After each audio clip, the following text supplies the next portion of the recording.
ada siapa pernah nasib tak baik macam aku ni. Rumah buat vendor kat rumah, lepas tu kau tak kena angkat. Memang baru lah dia ni. Dia cakap kat aku letak kat sini kan, tapi kau tak angkat. Aku tengok ni mana ada. Mana siau? Tak ada pun. Mana tak siap ni. Kondo ni kalau boleh naik ni rumah ni, aku direct je rumah dia ni. Aish.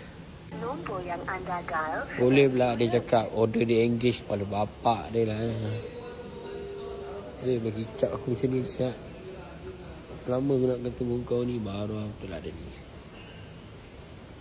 Kau boleh pula call kau engage. Kau tak tahu rider tunggu kau kat bawah ni dah lama. Memang dia ni lah. Respon tak ada, call tak angkat. Macam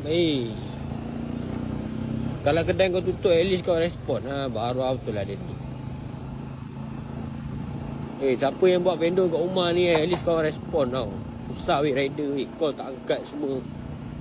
Memang rider yang kena tunggu lama-lama. Dah makan masa. Tak tahu buat vendor kat rumah, angkat lah kau rider. At least tahulah kedai kau tutup ke, buka ke. Kalau kondo ni macam ni nak naik.